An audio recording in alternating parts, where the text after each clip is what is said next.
I will say my memo ache na memo akwaba emfam the platform for open discussion meaningful na fe nkomo ni na yeto yebo ase na yebo mosiko etume edi ama yeto yebo ase na etume edi enkomo edi ama so say platform no so platform ye open na yema kwan mo bi atimi kire na adwen de na agyen kire ba on board it na da me catch us say platform for open discussion, critical thinking, meaningful exchange, let's dialogue.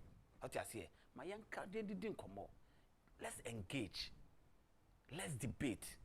Let's grow together with a dialogue show. And October bosso me I just said that toso mako edu any ne fiada. Boja ye fiada. Edu ni say ya tia boase.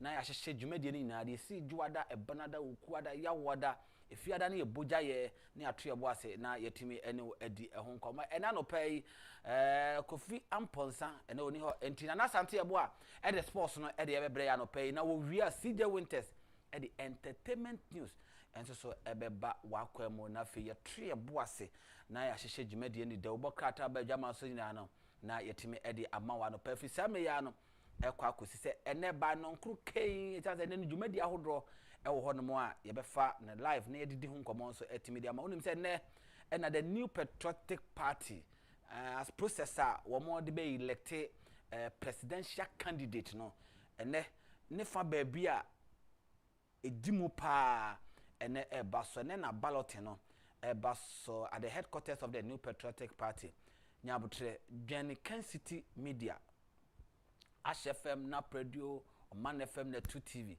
e details ni nyina no ebemon animdifo besi enkonya na presenters ahodo ni nyina so no ye ne wono matwetwe nkomo na ye de dwumadie no fitna hyase ekwakopem se omode the last number ebema yen en otadwumadi na sen ye bedi sa nkomo no nkomo bi beto obi ano ye de nyina so ebesomo ene anope kaisa ha ye kan se de ye na ye de ho adanse ye nso e de kan se de ye kan de ama se de be na o kan obetim de kulia kukudo se subaka se Kencity Media ene mouse information enom tena nkomo ho no ma behwe na yetimi edini na so kama na yetimi de mamedi e de nsempera Emmanuel Matia no pe ma memo ache na mensa so emo akwa aba bomoden a so be call your social media handles na active Facebook YouTube be kwa na ko the dialogue show na odo message no e de ato na makenkana kama na metumi e de amount ene anope ojumadi so yen WhatsApp number no say 0240550899 0240550899 eno ene anope nkomo ho no mo a ye no eba bedi ntubetum ba dwenkyere e de afa so aba na yetimi ayi ni na so tentem so etimi dia ma na adaje ni poso enti ma memfa eye ye nkura nhyesem no emfa entoa so emfa mawo why emfum so da abrabomu why emfum so da have you ever made a mistake in life some mistake na oye no oye ne dabere emre be na oye no ene maybe ojina a ohwe me na otie me no last mistake a oye in life okaka weni a eyenra anope na ye ana so ye nenene nansa ana last week ana last month ana year be na ye afi tie nyina so amede ma no eye ewa setena mu se obeye mistake eye pa wa setena mu se once na wa obeye mistake the enti ameka sa ache on se oye mistake a obeye wa brabomu na ebe kire wade na ebe humble ebe mo abra ho ase no eye far better than achievement a ebe ma wa ya ahomaso sati me bio so pese wo bobra no na brabo no enema koyedi ma wa mistake mfonso is part of your brabo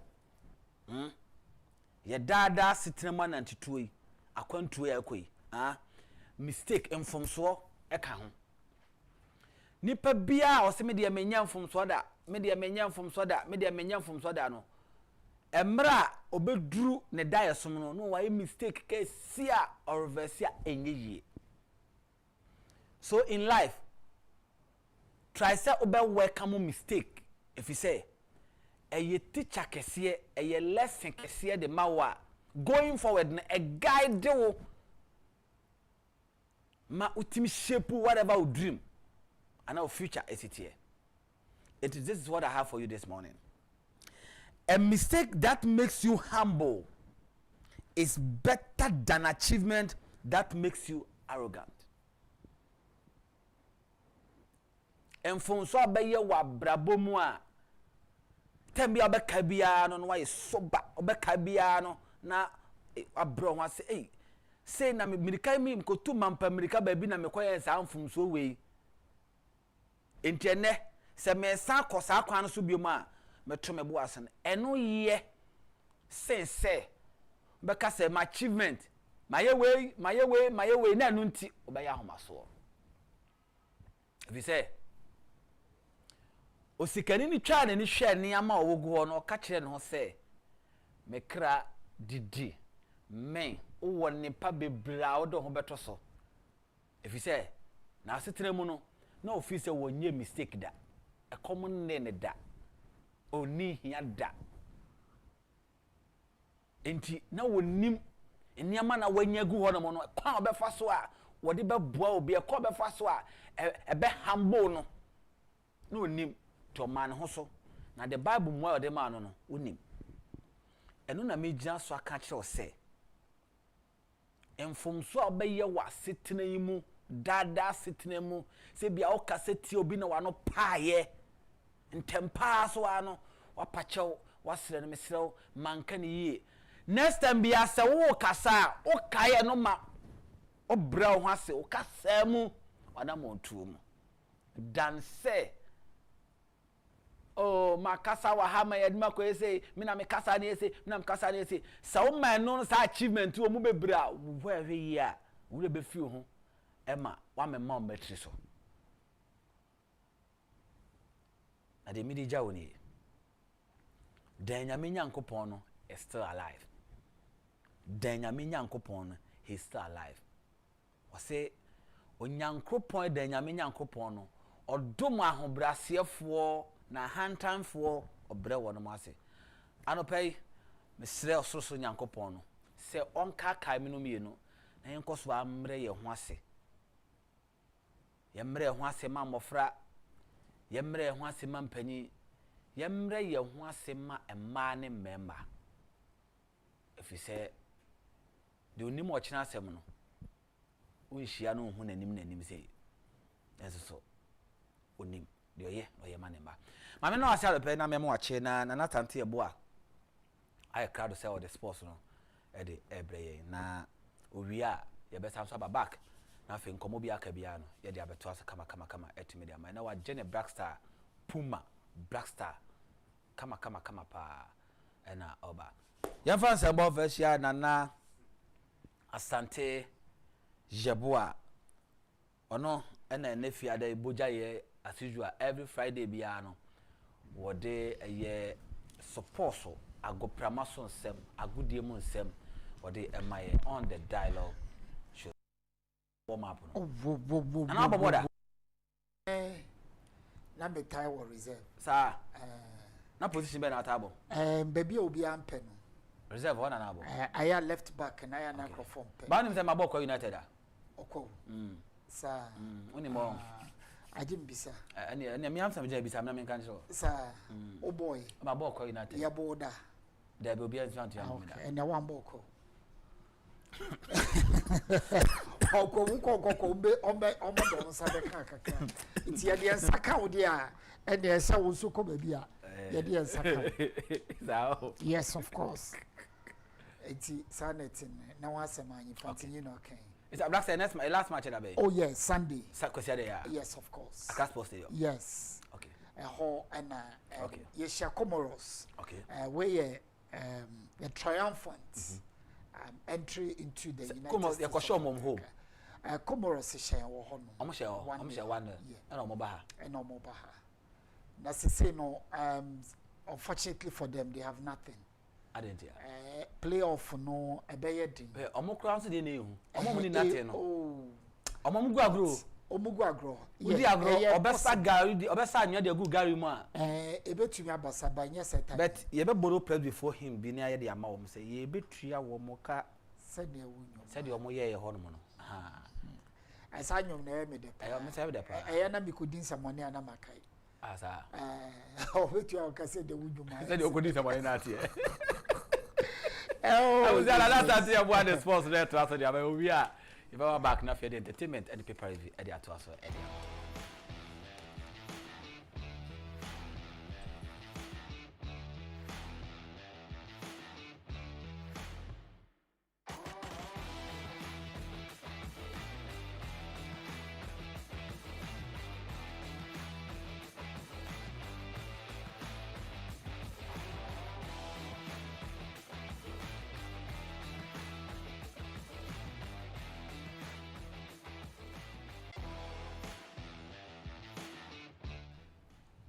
You welcome back from that short break. This is the Sports on the Dialogue Show. My name is Nanayawa Asante Yaboa. It's all about this Ghana Blasters. You qualify. Ubi obekasi and qualify biya no boa. Mathematically, it's impossible. Say Comoros Babesha 7 goals.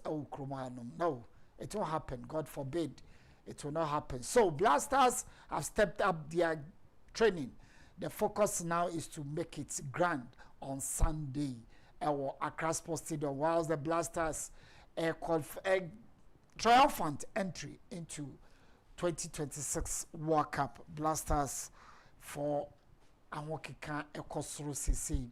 If you say they leaving no stone unturned, they want to make it a grand finale, climax that wonderful campaign by the team. Kudos to the technical team, the Ghana Football Association, the Ministry of Sports Recreation, everybody, the supporters, everybody involved. Nyakopon Shamo, Juma Pamaye, Ama Baby Ghana, Yakwakudu. And Tikwesiada tickets are available, baby, a ticket Biano Kopebi, according to the National Sports Authority, by 3 p.m. 3 p.m. on Sunday, near close ticket sales. And to win a ticket, it will be very difficult for security reasons to enter the Accra Sports Stadium. So get a ticket now and go support the Blasters. Blasters has been confirmed, say, Omobe World Training Tour, 14th of November and the 17th.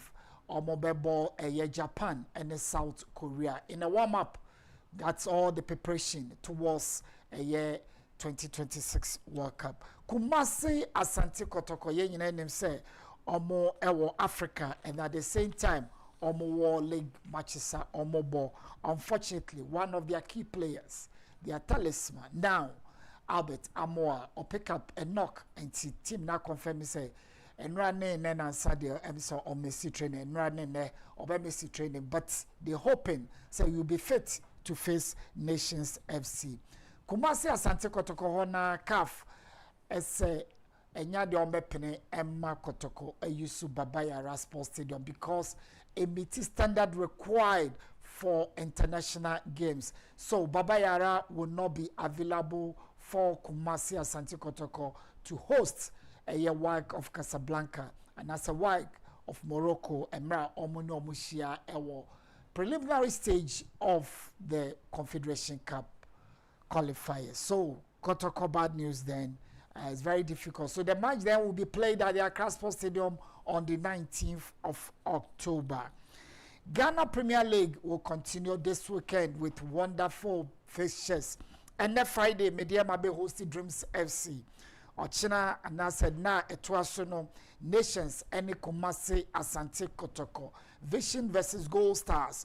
Ediana Bilchem United. Hohoi versus All Blacks. Karela and Chelsea, Samatex 11 Wonders, Young Apostles be hosting a year Holy Stars. Then Hearts of Folk on Monday will meet unbeatable Bando Heart of Lions. That's it for the GPL. Yanko Africa World Cup qualifiers, and matches to any.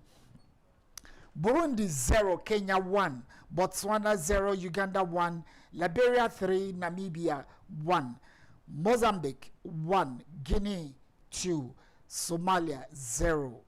Algeria 3. Officially, Algeria are in the country summer qualifiers so far. Egypt, Morocco, Tunisia, Ghana, Algeria. This is it. Then we are left it 5 slots. Yes, 5 slots. One is for playoffs. Then Cape Cameroon, one has to qualify. I know Cape will do it. Then Senegal, DR Congo, almost one will have to qualify. Benin, South Africa, and Ivory Coast, Gabon, one of them has to qualify. And then matches are crucial. So is the weekend, Saturday and Sunday matches. But then Nigeria, unfortunately, are out. They will not be participating at the World Cup. Even Nigeria, enya 6 maximum points from the last 2 games now. Obenya 17. That doesn't qualify him to go for the playoffs because now the playoff target cutoff line is 18. Nigeria cannot meet that, so Nigeria virtually are out of the World Cup. It's up to Benin, South Africa to slot it out for the slots in that group. Nigeria are out. Fixtures for today: Zimbabwe versus South Africa, Gambia versus Gabon, Seychelles, Ivory Coast, Sudan, Senegal, South Sudan, Senegal, Sudan, Mauritania, Togo versus DR Congo, Lesotho versus Nigeria, Rwanda versus Benin, Sao Tome versus qualified Tunisia. Where any matches so and some of the matches so and yemhwe a year FIFA Under 20 World Cup, Morocco. The young Atlas Lions are flying high. And may almost share a year. South Korea 2-1. USA so defeated Italy by 3-0. Quarter-final fixtures: Spain versus Colombia, Mexico versus Argentina, Norway versus France, Morocco versus the USA. European World Cup qualifiers results: Eba and Rani, Finland 2, Lithuania 1, Austria 10. Yeah, you heard it. Austria 10. Anatovic with 4 goals in that game. San Marino 0, Belarus 0, Denmark 6, Cyprus 2, Bosnia 2, Czech Republic 0, Croatia 0. Sanso ena Faroe Islands, Esha Montenegro, Eka Enaya Omantumi Antibi, Malta 0, Holland 4, Scotland 3, Greece 1.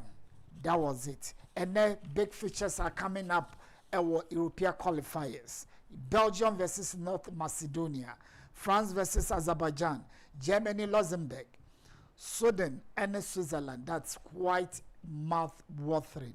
Iceland and Ukraine, Norway versus Israel, Bulgaria versus Turkey, Spain and Georgia, Portugal and Ireland, Estonia versus Italy. Aha, and yadi agudi wonsam yadi AC. Yada yehu bape. CJ Winters at the Entertainment News abroad. Then the dialogue show continues from there. Good morning and God bless you.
wode ebetwa mu ede ama ye ntentem so na akoko wie saa na sese ye toa so na ye de nkoma ahodo aka ni na no ye de atum kama kama ye de ama ho statement ba ko bi aba betomu a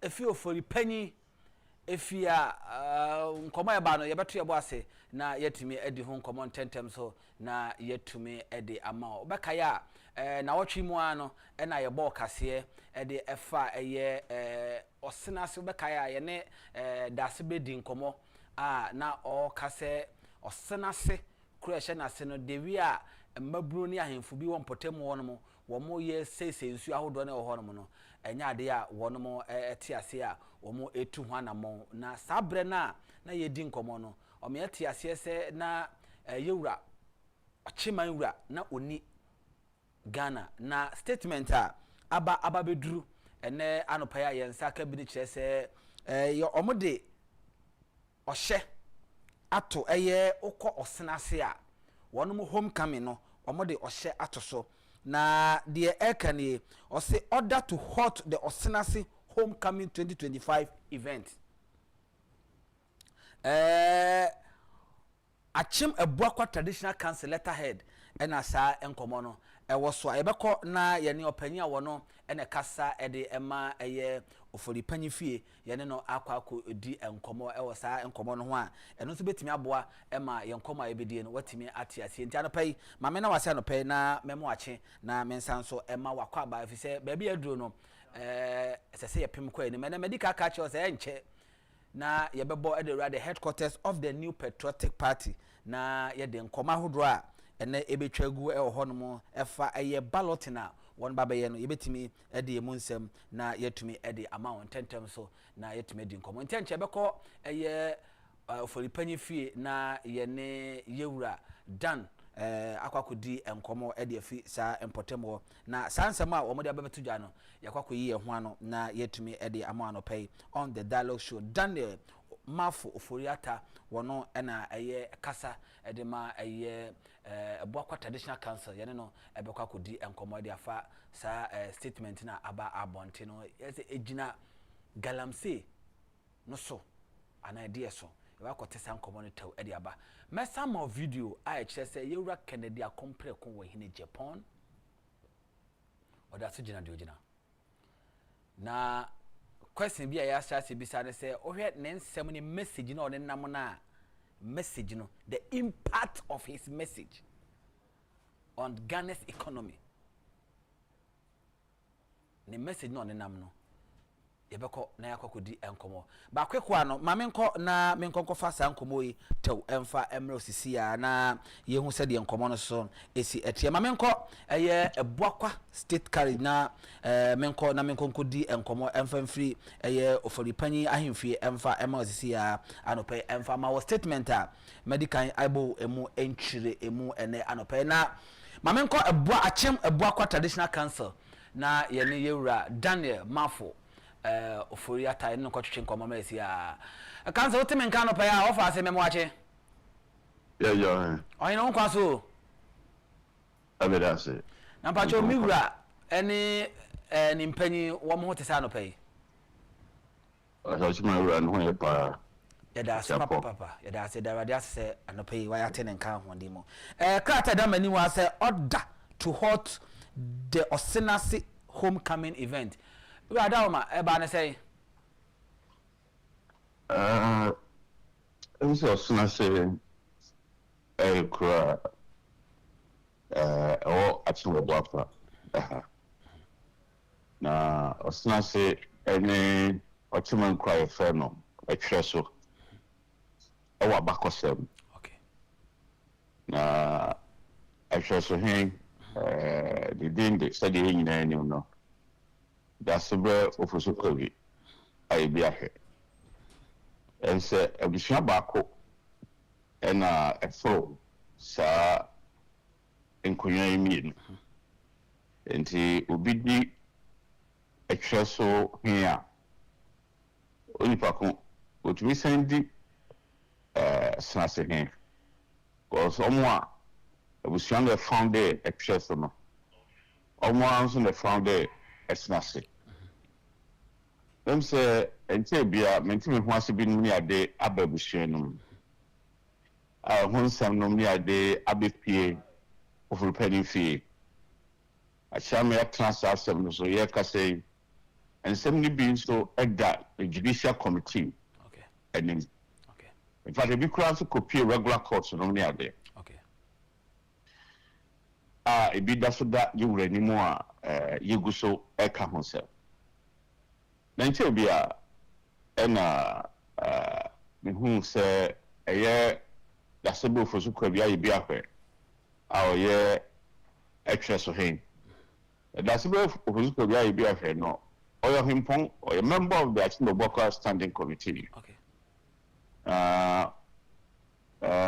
within the Benkum division no ochima wo ye about 5 divisions na Benkum division no yes one ochima Benkum hin Pantakwa hen ede bego hen one child de pe enti da sebo for excesso any of the mine within the Agyapong state hierarchy no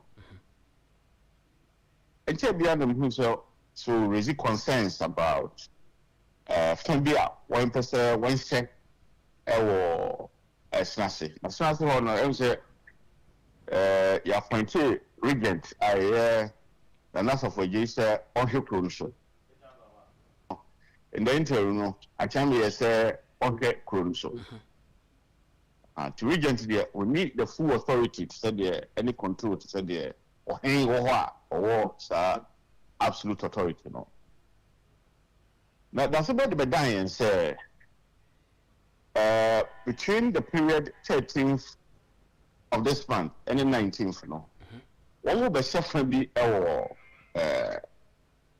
esenase ho a regent no na nasa project onu na oni bi fa no na efa no na won adabe no esenase homecoming event 2025 na kwata odi bai no chirimu a o se esenase nyoy ti wa hwiye na safai wan kosa de bia de basabasa ye binum ni ade aba ehunfo ni atwa no ni ade na chese wan aye advertisement no ni ade ani nyina no enam montim no ni ade a chese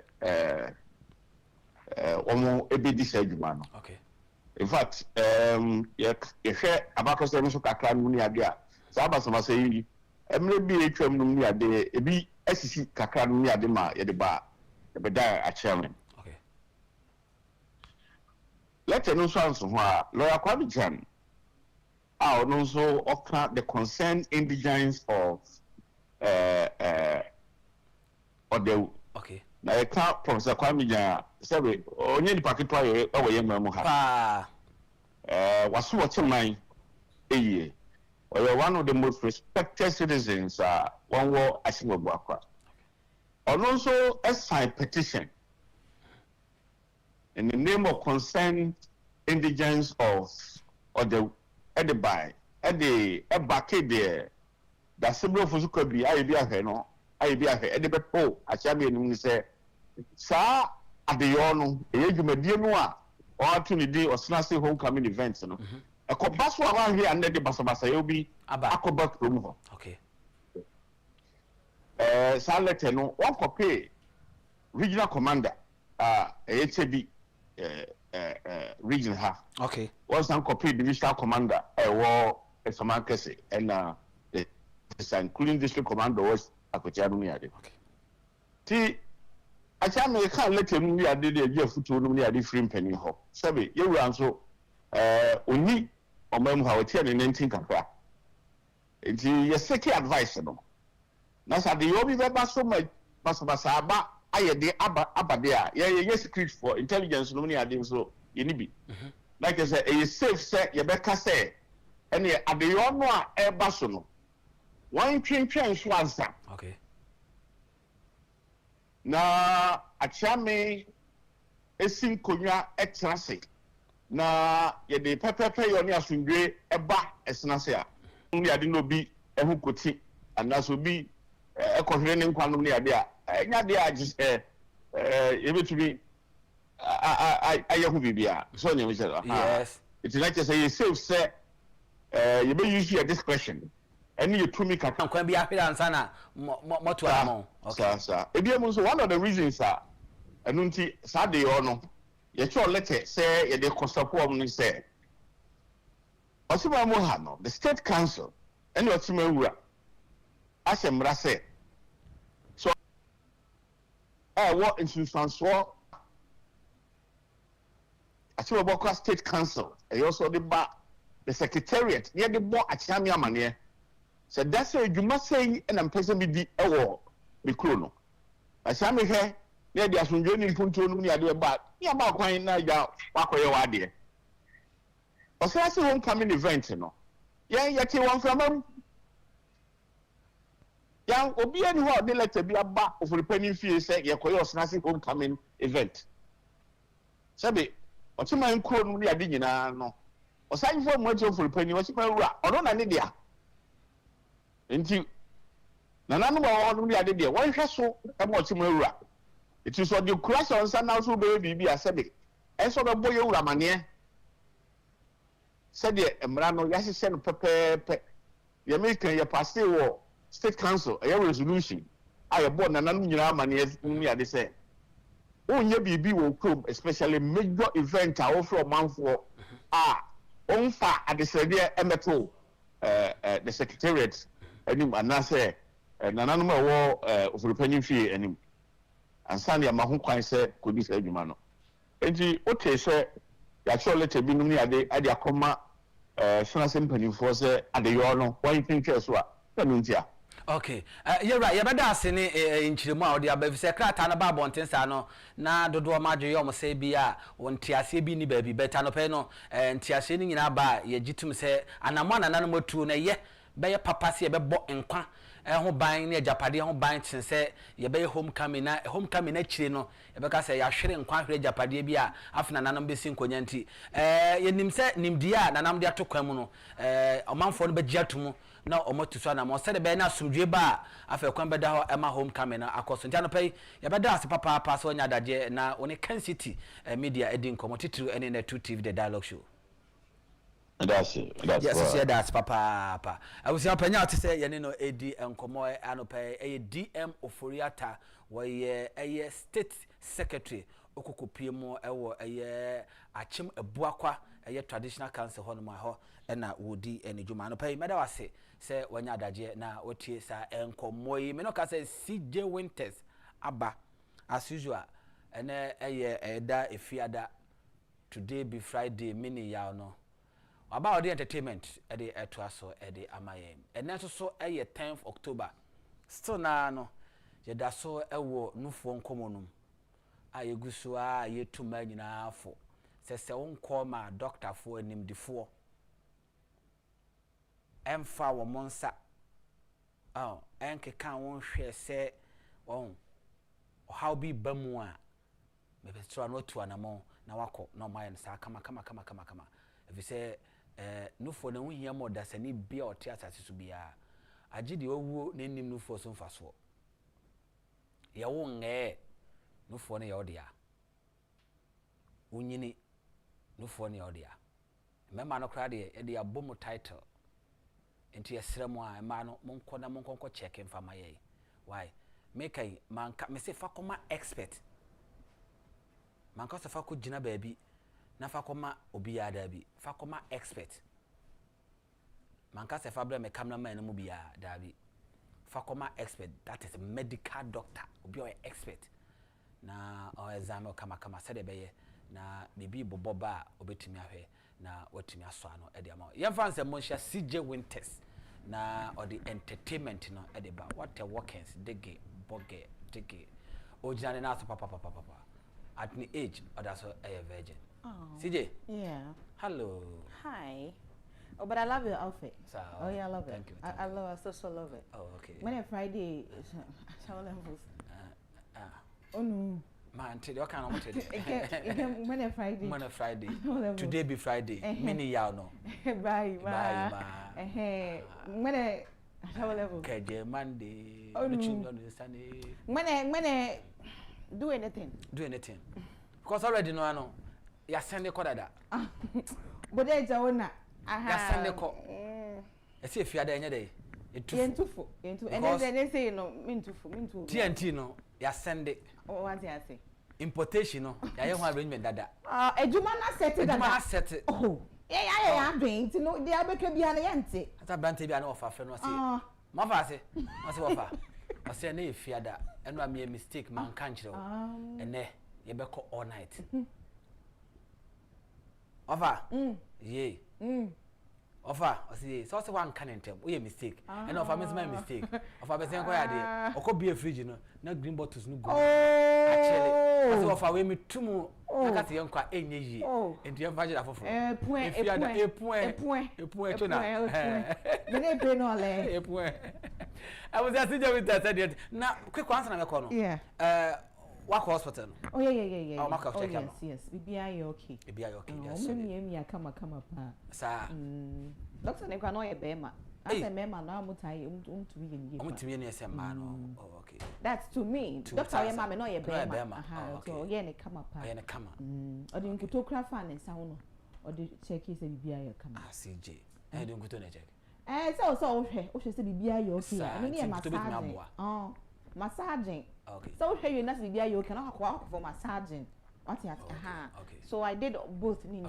and next month screening and massaging and next year you ba be see June July August September emono mekran kuto okay and it's a business in October yes akwe why do we do say ka 70 say me ru ane ken tem bia say ma adwen me bia mo sa akwa chi na edisika ba me bie entertainment up next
eta mebe egbani feedagba no sia no mijimia wa mia way eno no ya carry it has ended now.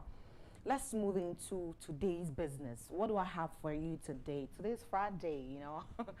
So as you can see me, mene yashia maya all night now pesa uti then and now pesa uti enti pacho entertainment debates on the dialogue this morning with CJ Winters abrewana na sabri said am I shepe nyina no but that's why I'm very day once aswa na you get it momo na bibia kama so and then my story is I be di hun komoni bi my disrespectful son begged Sarkodie to be on the show. Kencity drag Shatta Wale. I would have sold my kidney to promote my song with Strong Man if I knew the way, Zilla jokingly expressed. And I'm the one who brought streetism to Ghana's music industry and also Kwao Kencity. Now Akwabua say he prays 40 he prays and fasts for 40 days and sana nenyom were lazy and also ebeti emusem. So we begin with Kwao Kencity. Na Kwao Kencity asema okay nyina ni say ne disrespectful son na say Shatta Wale ekosre a concert here Sarkodie ekoye wo Kumasi baba yara sports stadium yi rapaholic night no Shatta Wale ene ekosre ekopa acho okohu abeg e de ma Sarkodie se opese ono so no appear on stage sa ena Kwao Kencity e kano na say enye say bia oh he felt like helping out and Okoye Nemum he went to who abeg no be me talk am it be Kwao Kencity we talk am I get evidence I know will come stand here and then say anything keke put for your eyes. Make you go watch them. Say you're a bulldog, you killed Kwakes's manager. Yeah, I will expose you. Then my son came into my DM and he said, Kwa, we need to talk.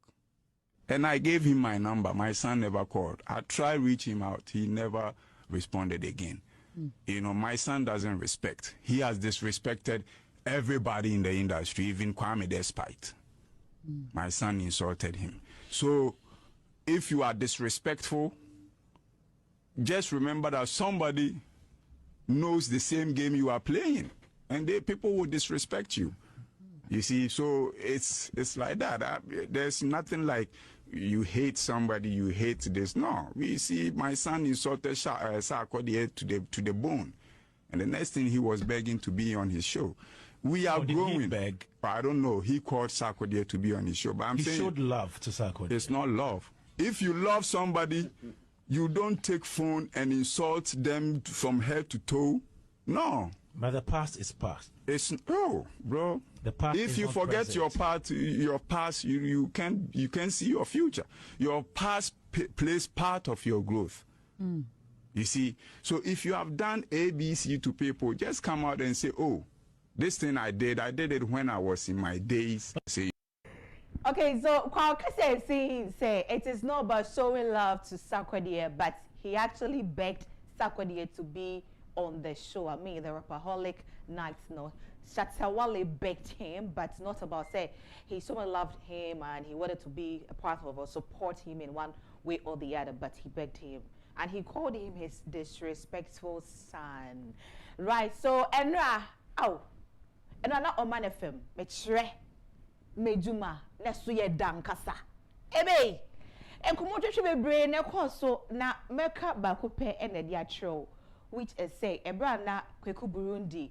Ewo mejuma so na o interview Zilla musician Zilla na oyi asembi to ho no mo kire mu a anka time a on a strong man abonyo right na promotion ade no she felt like it didn't go as expected na nka that time no pa no ni maybe omoton kidney na je zango wa go to kidney no na je si anu mi bisa Zilla si anu wa hu kwan na mami hu na ye me nka say me koto me kidney why ai me do me ho pa myself they sweet me ho ye me de why it's na no go sell my kidney for nothing why I say video no why Neskeni ho askeni ho na enye me pese me promote neskeni ho tia no de be promote ni ho sometimes na me hu kidney bo nka me kidney ba ko ton na me hu market ni ba afedi hu market ni so say ya bad influence asem de wo kan na me ha o me de na neskeni ho askeni ho na enye me pese me promote neskeni ho tia no de be promote ni ho sometimes na me hu kidney bo nka me kidney ba ko ton na me hu market ni ba afedi hu market ni so say ya bad influence asem de wo kan na me ha o me de na me ha enti na che say Sheila no na why it say bibia we no it doesn't necessarily mean say nko akoto ni kidney but so tremu a ka bibia na nko obeye na otumi edi ahye ne craft no mu na I get it to the audience or no person get it to them no nko obeye but ebia na ahoden enkwa nkoju ho no but it all no ye hu adwuma oye Sheila we know what you're doing out there we know it ye nim dia wo he nyina okay ye hu orebo adwuma why papa abo kwa no na wonam ye nyina ye hu dia oye na ebusuya kwa kase say street when they talk about streetism on no this streetism ne ba Ghana ha say ye kan nwom to for pa legendary pa na say you take kwa kase's name out of it you are not doing justice you know you don't know nothing as an enemy me say baggy t-shirt zero me makwa ko do America you know nothing you know nothing you get me right. I was saying a video though how he said it all and explained himself about this streetism thing. No, let's have a watch. You know, I remember when the JQ time, those times, people switched and we're doing the logo, the cake, those things. Then the Apietus style came. Then they said, different genres. Azonto style. Azonto came. What was the other one? Crank. Pop, crank. Yeah. All these musics have come and gone. But about that music, when you drop Kwakesi music 20 years ago, it's still banging. No, all bodam. So, my contribution, sometimes people try to write you off, but there's nobody in this industry can write me off. My contribution is large. I am the one who brought this street. I remember when the JQ time, those times, people switched and we're doing the logo, the cake, those things. Yes. Then the Apietus style came. Then they said, different genres. Azonto style. Azonto came. What was the other one? Crank. Pop, crank. Yeah. All these musics have come and gone. But about that music, when you drop Kwakesi music 20 years ago, it's still banging. No, all bodam. So, my contribution, sometimes people try to write you off, but there's nobody in this industry can write me off. My contribution is large. I am the one who brought this streetism in our music. Ain't it so now no orebodam? What you are saying, Mona mother buying so no be any hits. I see it. And when you're talking about people who made the industry an industry, even today, some people are even saying that there is nothing like an industry, nothing like an industry that exists, music industry that exists in Ghana. But on only you can never write him off. You can never. Obinya no majele ngemi. Le peko. Aha. Lobinya no majele ngemi. Nebusia, who do you believe in this morning? Ukwana na ujinudi. Nyankopon ye nyina ye ni munyina na ujinudi ana se wo nyame foforo bi wo baby ana malam bi na ade ho ato no so na me ka to se malam bi na ade ho ato no so obedi uhwammo obedi ko so ye nipa obedi uhwammo wa pa be basa yo na me ba to eyi na kwa akwaboa wakase de yewie na asem akwaboa kiremu a Nyankopon odoma nkome Nyankopon kwa mi ohata soro no ono pe no ye Nyankopon a ono de ne ho ato no so oni so Nyankopon ba akopa obetime ya de nyina de ama no enti ono no believe in God. Now you know what, industry as the music industry, many people do things closed doors, but they come out and say God did. They do not know God do not know them anyway. God didn't be God doesn't know them. God, no. God didn't link be but God did or believing in God, he has his faith in God, everything is about God. And nani craft crampono, he involves God in everything he does. Therefore, he fasts and prays. Sometimes he fasts for even 40 days. 40 days. And mo kana kwabwa wa phone na wakwaba wa phone na fasting no ye. Nyame aduma no ye. Fasting no ye ntia. Why nti bibini na mu ni ma susu nkasa. Sa no kan ti na me kire mu se ye be to say bia sometimes ye ohwa na ye hu say bia ne so ato kakra na fasting cause fasting 3 days 1 day kura out to me 6 to 6 kura out to me why abro so na 6 to 12 obi ye 40 days now he say obey say e ane so beti into da sani bia wutie mi anope sabri prempren ya wo hweme a wo tie me no fanyankopon na so mu no no kwa no do be wi aso no kwa do beti bi wi ama o sa wate enye sa dia we nim be go as yo me dem aka cho na ebusua ye wiwie e wo band back so o see Ghanaian musicians no omo apodi culture ene mafu yo kyeremu a enum bi mu amobbo lyrics no ensem bi omo keka na ade enye ensem fata okay ni Ghana ni mapa ye wo culture ye wonima bebre ye very rich obetimi da hye nyom no mu na mana ya kona mana ye de hwe Sebiota fracture. If you want to talk about sex in your song, more ana makra ho kakra, makra. Na when you there be o no mo jetum boa na moko. Na ebusiafo, eda mo beti say CJ Winters. Menya anya virgin bi mu na ye Ghana anyomtofo. Ghana musician, Ghanaian musicians na enebe ma me. Ebia, my dream mesesa. Cause 99% of enyumo amutu nyina no is actually about sex. When you listen to the lyrics critically, from white, from kring to krang, secular musicians ni nyina no, enyumo amutu 90% of enyumo amutu no, and 90% of the artists, no secular musicians ni enyumo amutu is about sex.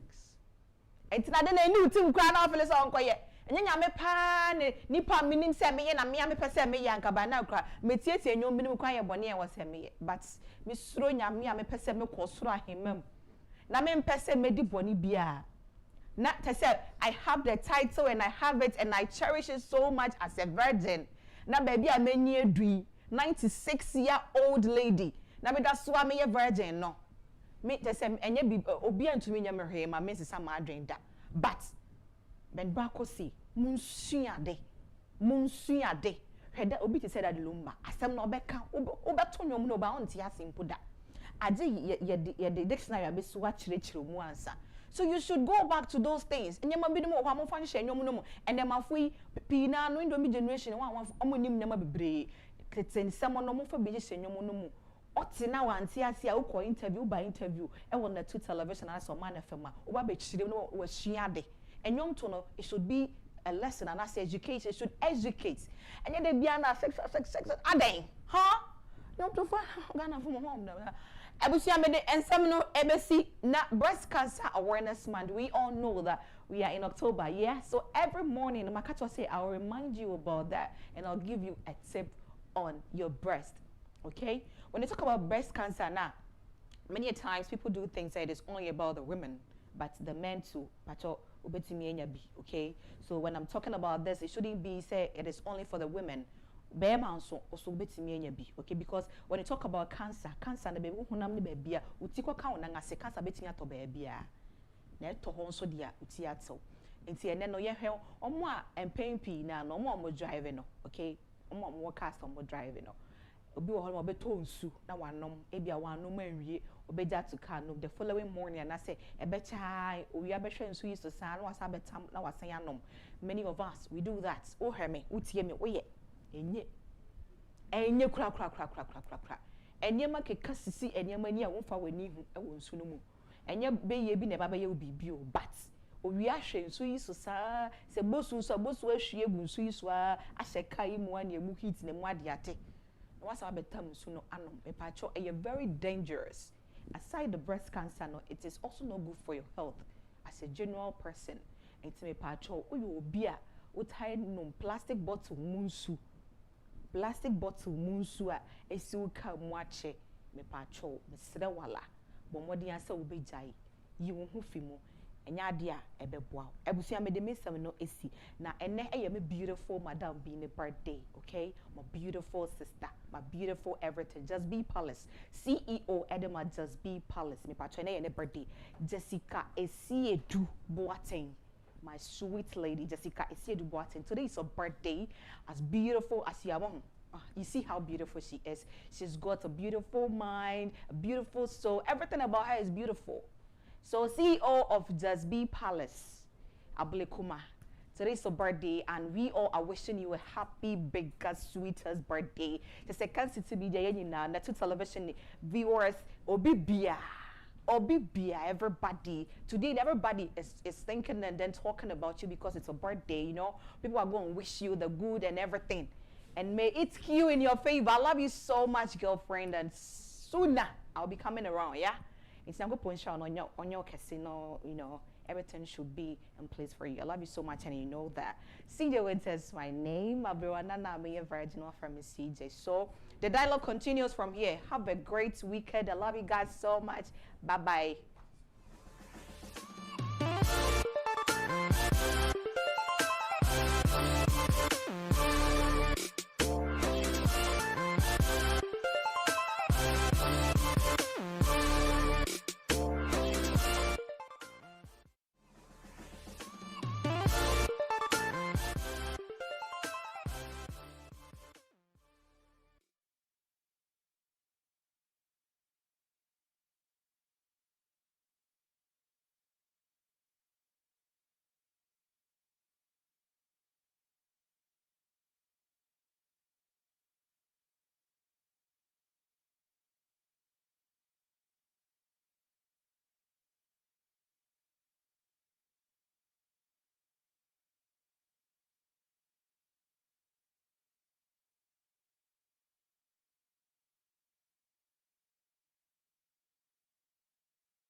Komo say medical board say na you best spend enough time at the headquarters of the New Patriotic Party was salam down na fe no balloting on komo nyina no ya fa no ewo all your platform ni nyina so NAP radio in the Central Region, Ash FM in the Ashanti Regional Capital Kumasi, Oman FM and afi na 2 TV ewo en kapupuni mantem ye de details ni abefa so e de amount hwe ya na ha na obehu enkomo ni nyina nti ye de obokra ta mu nsem ni nyina no ye de air to so intentem so na yetumi e de amount anopai na ya to ye bo ase na medical board kase se non kro pepepe na e de dialogue show jumede ne e de asi exactly 9 am na ye de dialogue show no e de aba na wiye nti ye de obokra ta mu nsem no ye de ebeto so intentem so de amount na the time with the financial expert time with Christian Donko yewura aba enche yebedi enkomo e de amount na onza aban the tax bi ba so ya we de according to sports minister so see we the obi abetua betting tax no me sofo na wo ntwa bi de wo ntua bi me betting tax na me ntwa betting na me ntua bi Mr. Donko betting on ko ta mo ko twa be de afo o de tawo no de bia nkrata agu ni ka musa ne ka back seat obi antra ho krata esum on mo no ade nti opportunity me kan we nyina oni time ho de kwa hwehwe bet enti onu say na wo ntua bi ade ase madumawura kan de compare ko Agyapong onu na ambition no so bet no oni ho time onu business e gu na adwi mo no ontwa bi na wo ntua bi me company for minimum wo mo kwa bet no mu ni mo mu ntwa bi so ti ase ba se me no ka say de akwakodo ni de eri band de say obi according to sports minister yewura akufo-addo so say obi abetua obi a ebetua de obokra tamo say de to asede ma sabi akwa ba yeah ne adanga ibi a shey nyame adom boko na so yellow sisi today be Friday ti e boko sa this week the children says ka won ho man de boy yellow sisi and na Friday odi awie te do chance no de akwa wie no that says kana abapa sika ne ni ho sa de bet ewo ho jitum na emremu amen jitum de ye jitum na we de me brother Roma me bra kwa me asede na wode echemie oko China nti oba no and I'm so on to China de emre me ti be oni na o design ko China for design na kwa me da so ai da so le papa ja me da na sipanya ni sura no wadwe me ho okay you for daily graphic and share say okay ma me for daily graphic and share say on the Bokrata ni mu NPP flag bearership Professor Okwe condemns 4 million Ghana cedis debt fee, says it promotes monocracy election, not auction. Illegal mining, national security issue, Muntaka. GJA launches 29th Media Awards, event to be hosted at Manshia Palace. Government disperses 195.5 million Ghana cedis for SHS feeding, NSMQ debt. Way a daily graphic. Daily graphic hanope no ne de Bokrata hodro e de ne aka ne saka wo fidua mu hanope de mu nsem no e ba betoto ho e de ma ya hwefo ne etie for me hyase Africa tafa e toso dumiensa e wo daily graphic mu na daily graphic e bo ma ne se Ghana mampeni wa John Dramani Mahama e de sika akwakoso suku asen what the Aquacoma Ministry of Education, Senebea Suku, a betime Jani Naso, who some nubi, ewa hase saranso, and a Ghana Journalist Association, so Yame Adoma 29th. Okay, media awards no, Babe Koso, and who some no, work at a fight also Edria Sam. Nebekoso, mention him fear, and who some nubi, ewa hase. Saranso, na illegal mining, galam say, they be a good so I can't win some Ramunta Council, I don't want some Babe to Jack at a fight also do me and Sam. And a pekate yi boy muamanie ba kwa me di wie no professor kwani nsemo aida hawase sika MPP amanyoko no ompanifo ne edge no that development fee asa no de emodu 4 million Ghana cedis it is 40 billion o kan ha wani 40 billion onti me serenka obi aya banjuma retirement na ketua ni bibia ka bo mu onya 40 billion so omo de buy say na be ya ebi mu so Okay. Yanko Ghanaian Times. Okay. Mami for the Ghanaian Times and to us so but threaten flight safety at Sunyani Airport. VIP urges equal terms for Africa in world trade. SIRA framework set stage for stronger business turnaround culture. Dr. Justice Srem Sai. 30-year-old cobbler confesses to 15 murder in Wa.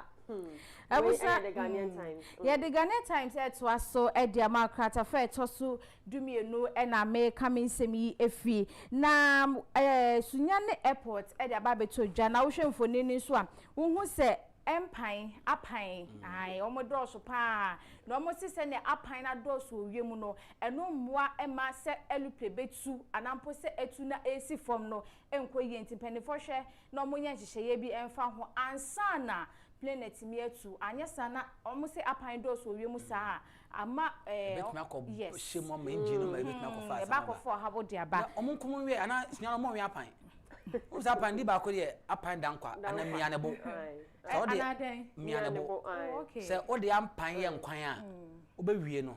Nan am non kwan da nkwan no da silver no na nkwan bi ani hu akwahyɛnebo enti ofa nkwan no yi ba ko 2 foot ma wa efe no mianebo onu sa ko komiti ni se ase da oto aba no wo mianebo se a mo se na chance no ma nkwan ni eh menti da ko number ko fo omo nampa chief meet pa ko fo nampa sa wow o mi bi da sa ene da ko me wa ko bebia ma no wa yo enti no wasem no e wa ha se katafeto so miensa so e ba ma ne free wa ye se crofo teche mwa bi no no ne dia wo ye no wo bokro no se kum nipa security form akomako 15 ene we kum anana de bo so no pen so kata no e dia ba no pe the Ghanaian time dia wo de ba ye e bi ena mabobo the daily guide okay mama fa daily guide and to so gold reserves reach record 37 tons. Want to miss sweat over 25 million Ghana cedis bill. NPP ad hoc committee begins flag bearer campaign monitoring. Daddy Lumbe's wife. Children seek funeral injunction. Into way a daily guide. Daily guide the abakata fe to so ensiana ebo amane esem enipa numa omo pre Franke Dibre ewo NPP amanyoko ni mu no wo mo campaign ahodo omo beko nyina NPP amanyoko no ate committee a eba bedi edi omani ba bedi akire se ekoba se obi kokaka sentwi obi ko gina baabi ekotu futuro digu Ghana fo ni kokeka ofofro ho nsem a committee ni so omo nsoso sa ne mani so nti eno mate ho committee no eno ho nsem ni bi ewa ha sei na Daddy Lumba Nigeria penny mami akosia sewa de injection akwakoto ni ku na yie so a wo kire se ebusuafo na mfa ni di ama no omomo na mane o se social media no te ye amon kan kire no enti no one ne ma ono no ye wedded wife aye no ho ade na ni ku ewu so no bondi wo ya ka kontu mu no oh okay enti na ba ya mpesa o Daddy Lumba de yes kan kire na aisa na aye bibi ho ha ti ma me no se won ti ase na date no mo de ahye so mo be ye aye no entimi ema so no ho sem no bi e wa ha sei na anopai katafeto so miensa nyem na meka daily guide ene e ka wo se wontimi bi a de 23 so no wontimi 20 me no ka say de woda so e wa posifo akache a ene so ho sem no bi e wa ha sei fa chronicle man e ma me fa chronicle enwie wa ha sei Mosquito Julius Debra have no chance to succeed Mahama Musa Dankwa. Africa's telecom lessons for Ghana's AIDS crisis into way the chronicle. Asanta mama bana wa kese na yanko. Yo. Enti me ma oba na ne de ne owura Musa Dankwa na se owura Julius Debra na afegino Mosquito. Wo mu ni akwanya bia, wo mu ni chance. Se wo mu be pre dibre ni bi e wo NDC amanyoko no wo same. Ne nta wo ka sansem ni nyina ne se sisi Ghana fo no ye yempe obi a wani o. Yempe obi a wani ye peti se yi nsempamo focus mo samu ye mrante kwa mo hu so jejina mo ho so wo ho omo no mo ba betimi akon di o man na duru baabi na nyempanifo yi enti wo se dabi na omo ye ni nyina no wo hu ni se e hodo rada emfaso bi ahye da ba unim de ntia okasa don chiremu na ade aba ne ye but secret ba ko mu say the vice president obe contest yes obe contest and o contest ya oni Haruna be pay so oni Haruna pay omunye no nka that is the secret Okay. Say vice president e show interest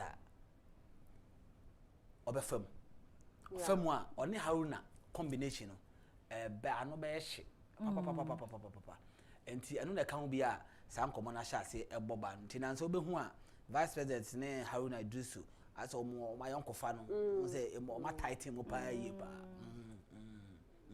eti nkomo e ho nti anu pa madam ase why na ene efiada ewia bibia besi wachire oba ko se dia suja friday bia me yerma mo no package is solid package is solid ko ama mo nsuru why ya be kama pa intense powder ma ye kwedi na ma me wish mami happy birthday your friend no mama roda Agyapong owo abeka central cac asori nemu ene wenye mfishe dusian wotre nyame ensure na onye okese mama roda owo abeka cac oka emekofo no mama anope nyame ensure pa na onye okese birthday wishes wo ma wunua no wadofo na ene de baye nemom na ode ema me amesaka bie eye osofo sikapa boafo ono ene si emfa na 2 TV so na yen reshew ema one so e ma sore ba se me so me ko cac okay nti asore ba me ma happy birthday nyankopon ka ho na ontutu ago obisa me say enche say onyin se me ko cac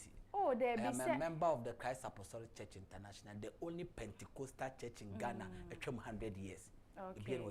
I will say abraso ya de ko akra de bokra ta unse wunu na esi wa hanoma asanta kwese me ansa na wachiri abraso say ewura Christian Donko ababe trans na afi no ya the time with the financial expert chartered accountant or ye auditor just wa being an economist na dwumu do ewo issues all angles obefa na wa digest issue no na watimi atiasi obe breaking into pieces na won said de enkomo na etiti mame na wase anopai na mensa nso mo akwaba mame na me hom na me ba yura kisadon ko ba be kamensa na fe ye de enkomo no e de atosama me ba isia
Abusianti, mamena wase na mensan so mo akwaba emfa emra the dialogue show Jumedie so on net 2 TV ene efiada October bosom de so edu as usual nim say every Friday bia na transfer there na time with the financial expert Yura Christian Donko or economist or sanso auditor no sanso chartered accountant and the transfer say fan command from all angles all sectors na the table before him nothing what digest issue no na we breaking into pieces na what nothing as you know when nyina so na all can actually wadwen e dia fa sa sector no na say ministry no na say that particular issue no we quote no if say na somebody be can 100% authentic a obetime gina so na onso wetime akabi so mamba pa opa Ghana ye yo anopa ma me na kwaba na ye ni nkomo say the medical card tight bi na nkwan so ba enche elande amia ana me break sa tight no ofia until na mo choboko Yura mo akwaba yo pacho na me joso oko kakaka ene time ni ntinye be ko sanity Auntie Monica ho ye nyamyadum no ye no ye sure say by all means definitely all show yanchi odafo immigration officers senior immigration officers am here mo UK London am join time with the financial expert mo fa ni agoni na no yana masia no pese ene dan so ma join ya yeah and unfortunately my main fa we infantry mo na me ma if you just say yeah me mo baby ma kumasi okay yes ma call and mami okay yeah ono Canada but unfortunately ne father I am tachi no TV so a friend Mr. Apa Mr. Ochre last week na to for pass ya we the having next week na be 1 week yeah and me gina sa platform you so na ma send my condolences to K or the Kezia Ochre into yeah friend K okay yeah Canada is here mba fefe bi no ne ma okay then that's only the baby okay ni ajawa ko yensi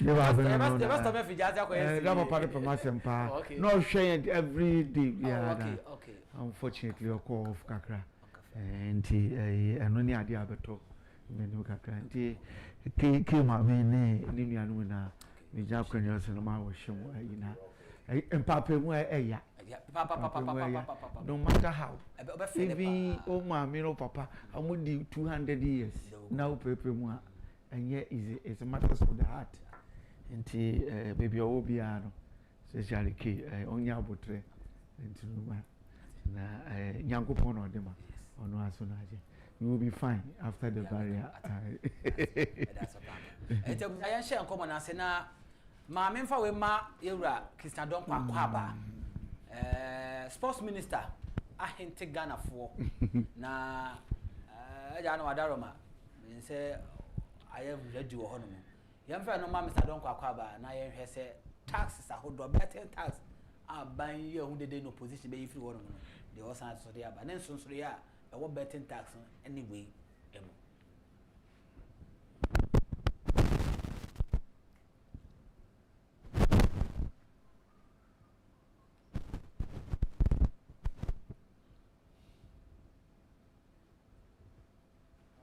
structured funding for sports. What is before Parliament now, and does it come with a levy? Because that's a media discussion. You can't establish a fund without a levy. Surely every fund must have a form of a levy that contributes into the fund. The bill will be laid in Parliament when Parliament resumes, and Parliament will go through the processes to get the act passed. And once it is passed, a legislation will be developed. Government is introducing a sports fund that will be able to take care of, or we will have a well-structured funding for sports. What is before Parliament now, and does it come with a levy? Because that's a media discussion. You can't establish a fund without a levy. Surely every fund must have a form of a levy that contributes into the fund. The bill will be laid in Parliament when Parliament resumes, and Parliament will go through the processes to get the act passed. And once it is passed, a legislation will be developed.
Enti yewra yebeda asina enchiremu no yebekoso ana yede enchiremu no atimi ede ama wefa videos ekofa ede ma wo ne enkoma hodo aka nyina ho si aban no eba ba introduce sport levy ai no asem na yede be share enkoma na si yewra pacho.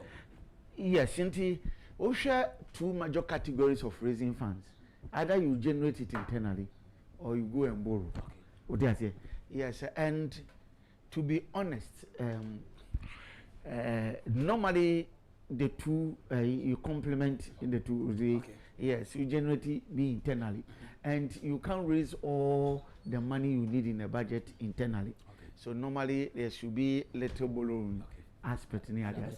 But the borrowing, you know, you should make conscious effort to limiting as much as possible, because because of interest implications in here. So because who could borrow there you bet you interest, and over the years experience the interest, you know, and Tiana and a new social over to me borrow.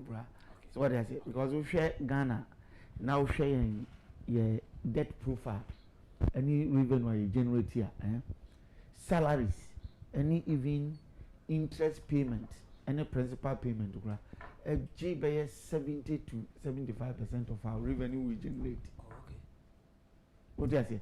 Indeed, Oshasi you raise 200 billion. Now the budget bar.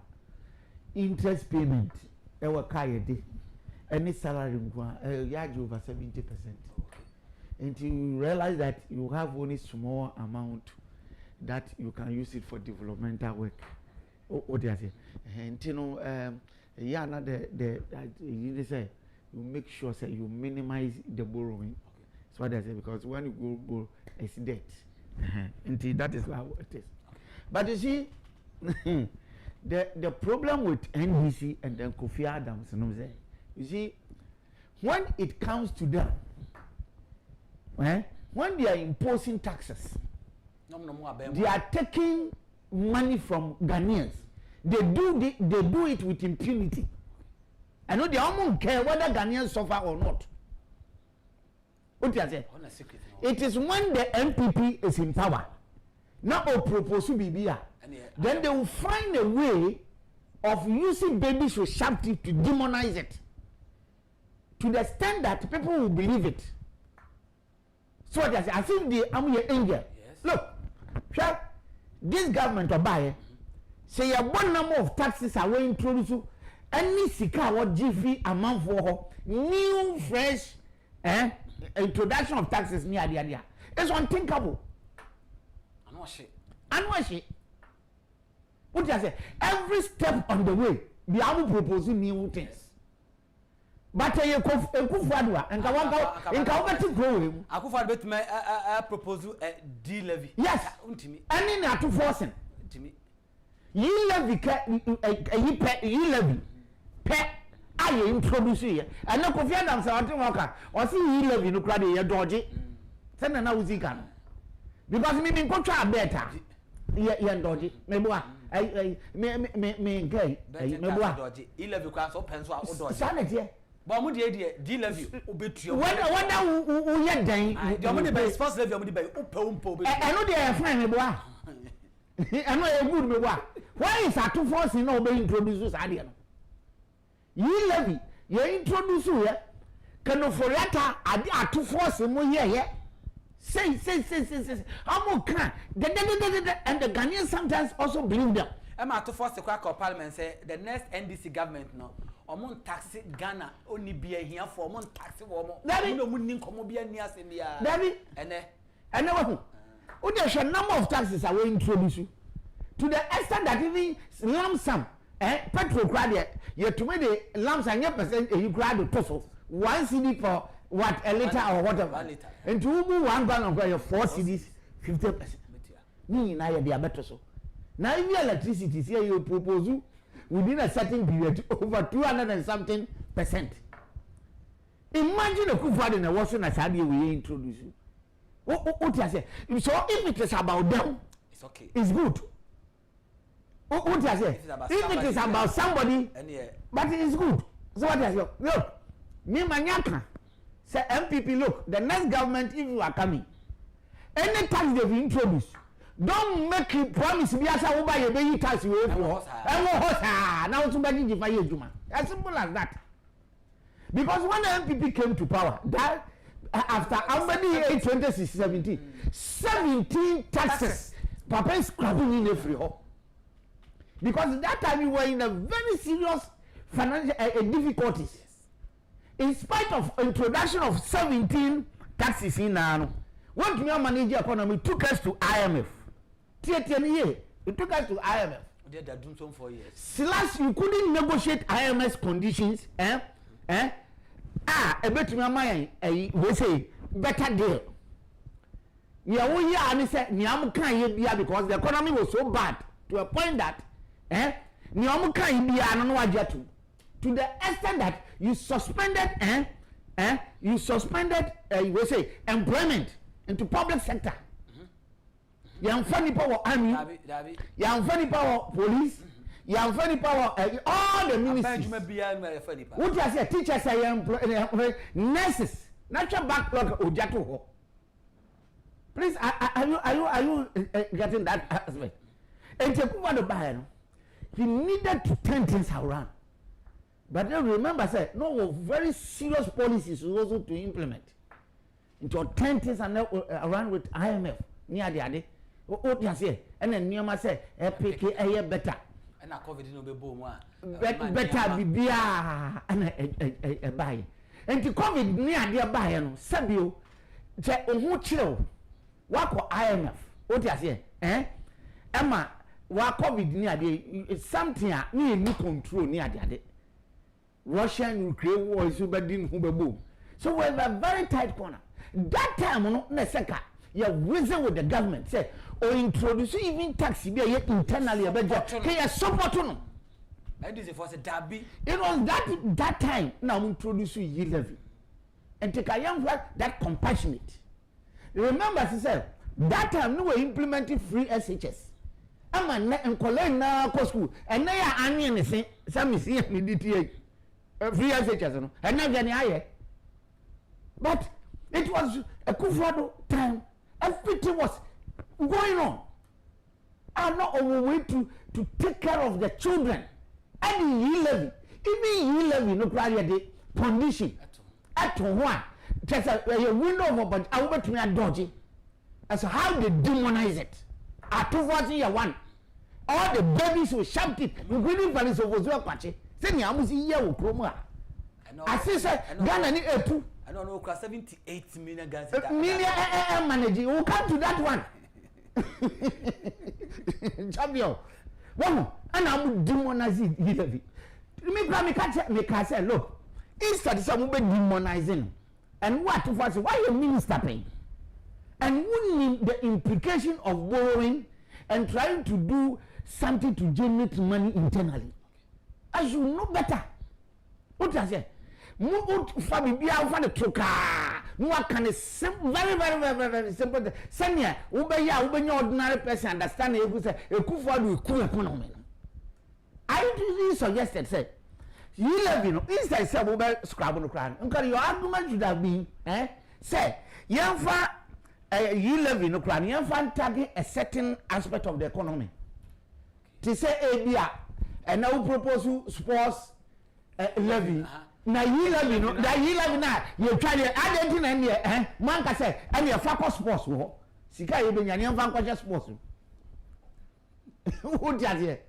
But who demonizing a Ghana for bro to the extent that and Kola watch bets in Kakran, and now would you yeah, and then I try my foot and now I'm a two abang guye. Oh, buy a shed now what proposes out the sports tax whatever it is, and if you want Ghana for say, I'm so mewa. Na wo dia wo propose na wo de ba no eno enye Ghana fo botom de sika ne kofi envi Ghana fo botom ebia no ebia no ma iska she botom na so dem de ma na mu yini na mu yimbra you see that is their behavior. Okay, you see if it is about you every day Ghana for support aya ba obi a ye demonize you see they wanted the Akufo-Addo to be tied in a certain corner. Those times, go on yes, he can after COVID-19. They don't for turning things around. No, what chill. That's what they were doing. But when you go more, they send him a mini mail. What I say was able to sustain the economy to the extent that even your core crisis, na papi, otia workers are. Amunye duma lockdown to amako telephone kwa no onye sika tu amuka. Ensuring can in Ghana for so no sorry so what is it enti Samuel ena ode ba no Ghana for mankasa munjaji ye introduce tax introduce ever since 9 months ebe muni you see look na champion sikaya ye generate bebrebe see ye generate last time I gave you the alternative. What do you say? Look, what to the extent that who catch him say, oh, ba, Akufo-Addo niyama oye chese into oh banwa betiti niyama so lean government. And you started your argument with lean government. Is it not so? Yes. Me ba, oh, metiti niyama so. Nama you say. My band be popo chwa. We drive. Oh, can I say we?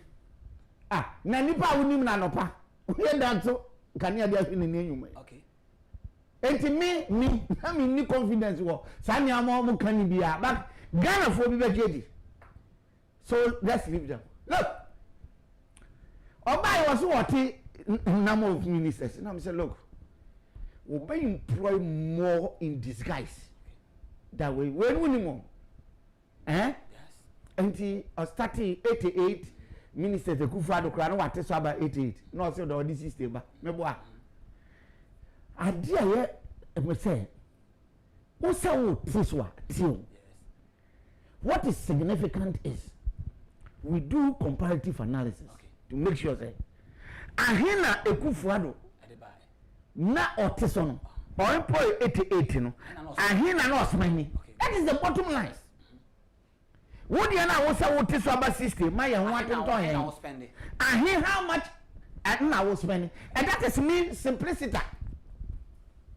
Mean ni whether 88 or whatever it is as a finance person, make sure the cost implication. And unfortunately you did your first budget. Look, Akufo-Addo a time, that's under or has under 8 agencies, which was 88 ministers. And Sikadiko Jubilee House was 320 something million Ghana cedis. And all this share. So he was modest. And into no near Sikanibi. Sir, my find free education. But this time, and then I'm calling to me, Akufo-Addo that he be on because before Jesus, you had no posting no crowd on that budget. I already did that. And no crowd school uniform near the Abu to your crowd is able to me. What does it? 320 something million. Now you say you have employed a Lingam is 60. You took to Jubilee House 2.7 billion. Semi-Kwakodi. It's about 7 or 6 times of what a Fufadu used. What are you telling me? And I obviously you answer. You know the reason why they took that more money there is to employ people underground in disguise.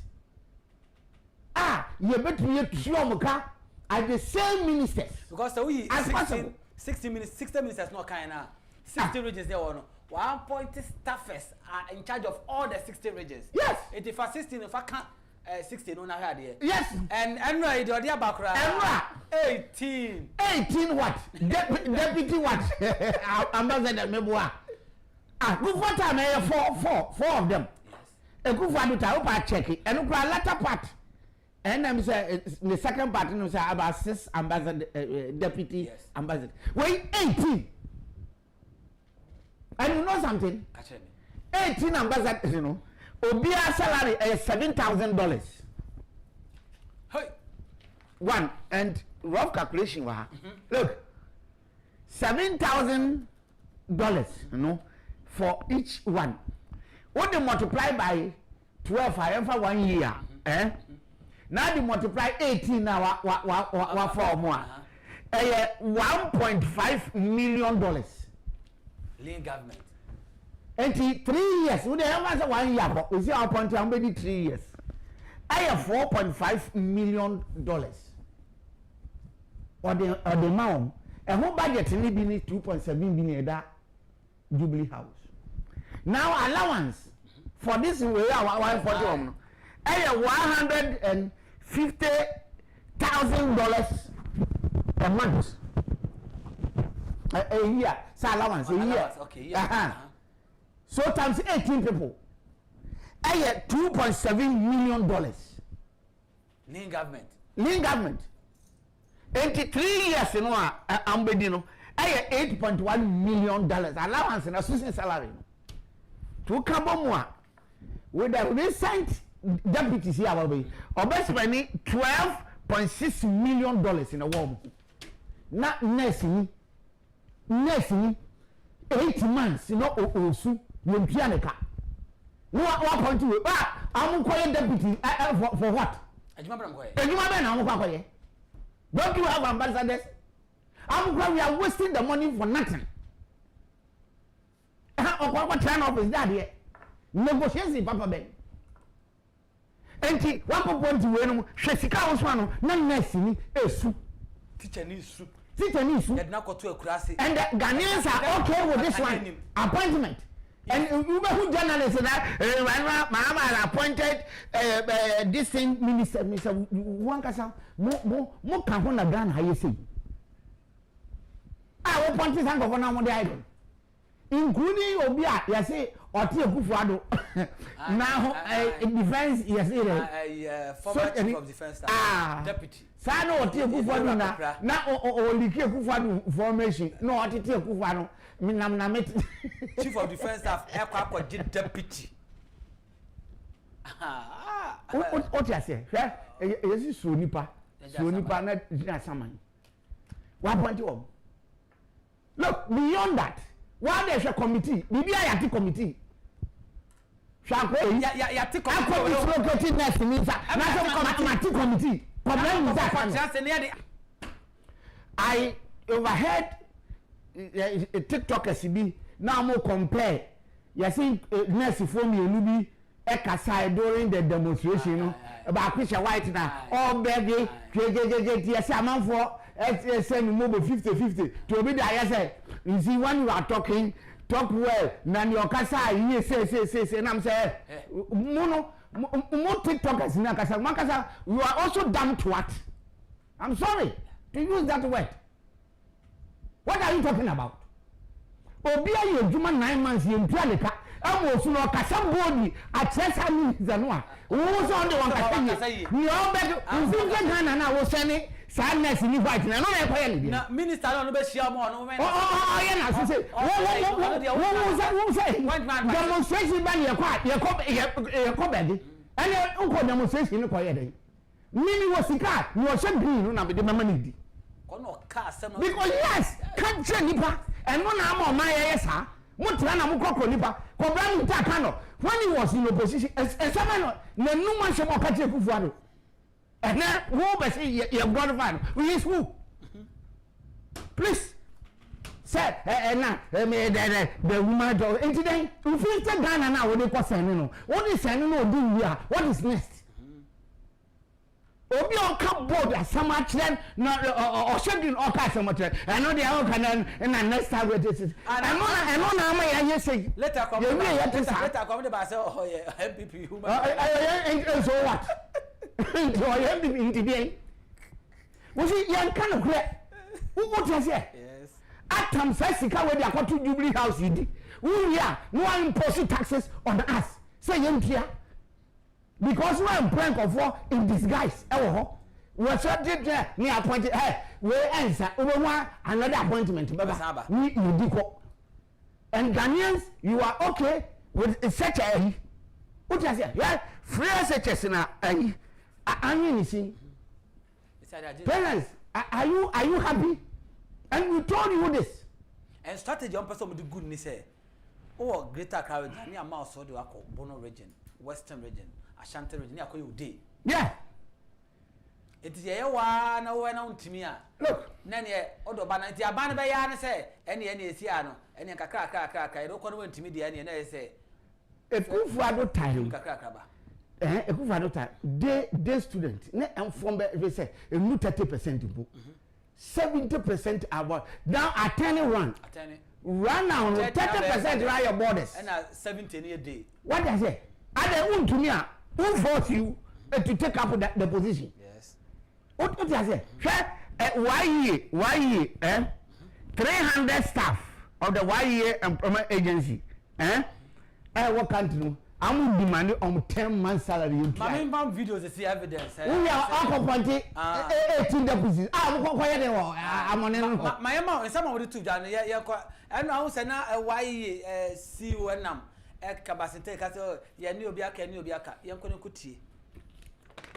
Dear Ejuma for Nankasa Eka, a car or Motiomo, and in someone now or Modia to Ghana for him, say, Young Kabi and Farmao, Yanko, 7 days.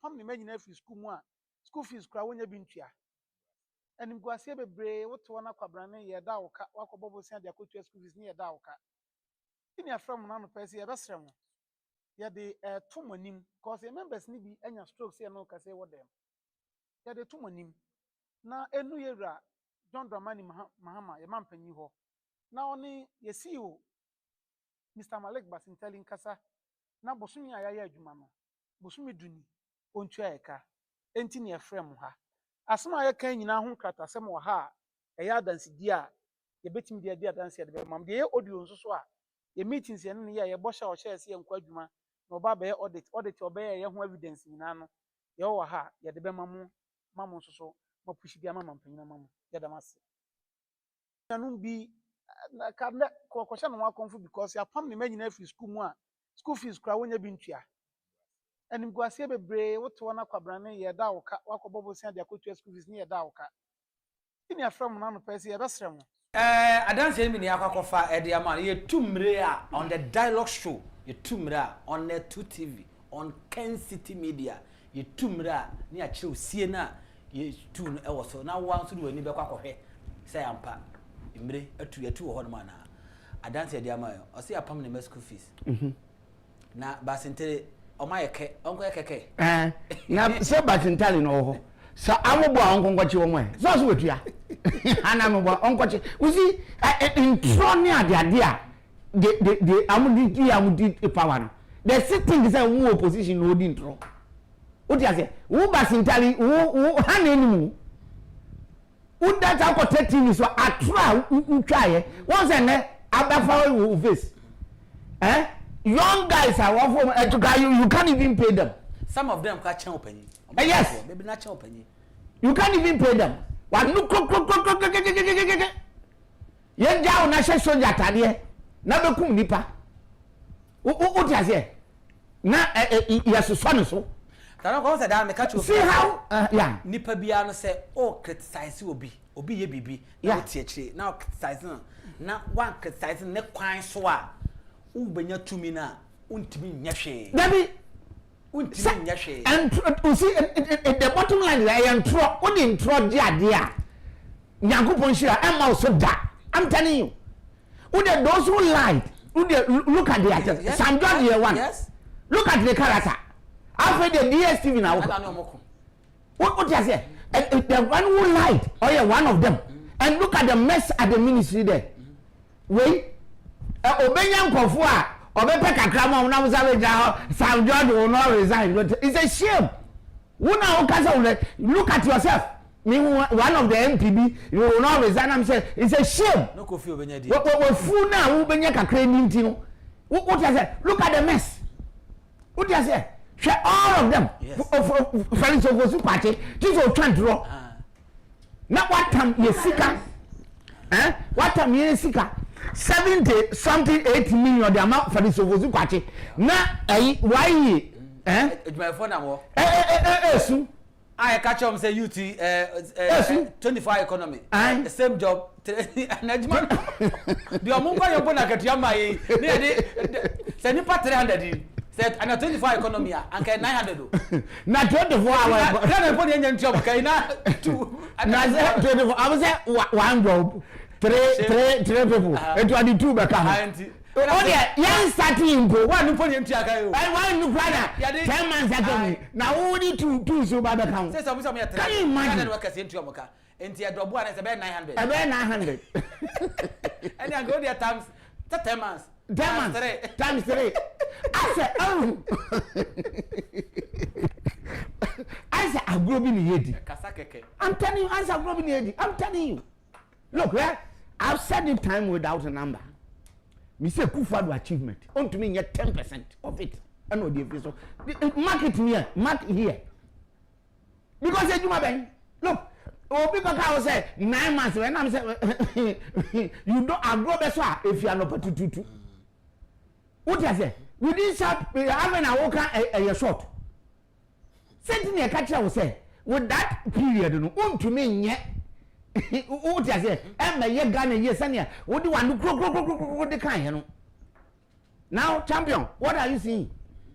What you say? We will be 10 months. Nurse for 10 months. Teacher for 10 months. Why for 10 months? And I am 10 months. What you say? 24-hour economy Gusitano. Manu go. Why is the 24-hour economy? I will do 1 job, 3 8. Now one grind job. Mahama, Emanity say, Mahama Bako, Namamu appointment, Baby. Mahama Bako, Namamu expenses, Baby. Said tomorrow. Mahama Bako, an appointment, Namamu appointment. The same Mahama appointment, Amamu Bako now expenses, Baby. Just a wood. That is it. And you see, they have more people at the background that you employ them. I know they are fetching. I also got to bring my way, see what. Obi are submitting fee, and you say, oh, near lobby, near you say, and more appointment, Baba. Say, 10 months, no, out of 4 years, 10 months away. Never 18, Uncle Didi. I commission as Munko Didi, Munko, near project. So quite say, Konako, ah? What you say? Look, what you are saying is that, champion, as someone kind nano, at Frontino, one say, the beer backfire. Beer, all of them. What you say? Now, one mark for Sukachi, 75, 80 million. So, find propaganda. Obejawa, no, cut jack their train. Can is a move at the train. Chanton ocean in Musa, who to Musa, Wayakaza, or Trofo. Na obi 10 months yempianika na okoka na wo aka chen say so you should talk well what way what you say yan kasa nipa nimu a champion e be koso sa even e be west What you say? Somebody has built a nice economy. Look at it. And na many papa bi I saw you police ni and yeah auntie I'm said damn ya sibi and me buy time binti me say me share mo damn bi wo kids bi run back na kwa bi na obi di free SHS come buy na utumu say papa na shina papa the mess at the this posting near the ade no and about was in the year twins bi and all narrative baby amude ne two year say you baby day near the ade was wa yama yes or say we tuama nipa mienu say amuso mbe hwehwe first wa tuama and yamutu of friend kwa onfa enti desperation no and or sanso tuama another one or say me tua sika ko 20,000 what I say and all can then the man the other man you know or them say enti all can na he free SHS no na say for now no now we don't need free SHS na akufo-addo no oji no hu bi amotwa bon pa and on what you know now we have na akufo-addo na he kwa say we introduce free SHS no and now we introduce now then but atom now me share ni na say my friend let me tell you something o heba o ba o kan ko form wo nyi no na me heba enti o heba onim che ne ba hwetie na onim first get so far so wo ade ya papa by 8 years hwe nipa is 7 years eni nkola ya graduate wo what dam ya si kan san insemu wa kasa hwe wo ya bia wo ni si wa o de kasa na me hwe ni shoe bi na me hu na me say wa look at no wonder because wo yes sisi akwa yes am koto books na am to uniform ni say obaka ka wudumi to me say o hwe ba twa wusu na sia wo obaka mu no no ne ma ba me ense nan oni no kokko nyim se what I say o hwe ba and you are telling me say papa yet me implement ade aba na sisi aye mesa na awufo ba me ense amuda am kore na am so ni mu ana kekeke ana afeche o tumi se o twe asai na o ye bibi se o anu kofi ho hoy na sisi anu voting na ye no champion voting no it's not about policies again then I'm concluding it's not about policies it's about what it's about where I belong to party no ya media na me fear and then that is it because na ni we have no chance can say amewu ya can development akohoho ya aye kohoya development policies champagne papa ya ho you say sisi ni city ba kokwa wati you are talking about what mama mfa obana kofo amfresa na how mama mani pa me ensa bi si na ye komodisi akwekwa na fa 3 course na ye tam na so okay 6 minutes na fa 3 course na ye wrap up na ye mfansi ene ye best spend ye time na with the headquarters of the New Patriotic Party balloting ene na say Jimedie na eba so ye ka say Kencity de ye nka asem ensansan yachi eme senti ye bomodin ya na ye ka asem na ye de ho adanse nyina etumi ede amount enti Ben adaroma yenye na yemfa 3 course 4 course na fe no yemfa eti pa cho nya akonya na ba mu a na wabo ne tetetew ede amai na obi nso etumi aba so the last time I buy a man for course no me pon pressure of the man ya kwa master ni komo 0240550899 0240550899 ni komo hello good morning. Good morning, Daniel. Daniel, yanko abeka etio. Adia se nyamijira munya jumaba. Mo konim. Ya kaka me ka nyamijira ye papa kai. Ajoso. Ya bi obi nyaminto ni ngira ngungu so. Amen. O man na jine pa. Amen. Ufisie bi o be sisi ama o man kana nyame mani ndem. Amen. Nyame mbo na tambo ni saye. Amen. Ase body bi o mejo fa no mbo for mi so. Kaka me wo kan ne se. Ntembewura yemi anu nurse po do teacher po samu nimu na mo ko ma samu mo platform no so a me pi wo yawo ade o mo dia ye no Dan, Mate, Medase, Papa, Medase, Uncle, Nafa, the next caller, na Yeni, and Como 0240550899. Yanko Kuti. Hello, good morning. 0240550899. Yanko. Hello, good morning. Hello. Yes, sir, Chief. Yes, I'm Pacho. Didn't be back safely. Your friend, Eric. Na mikasefi kufuria. Yetio. Kufuria beto man aso die.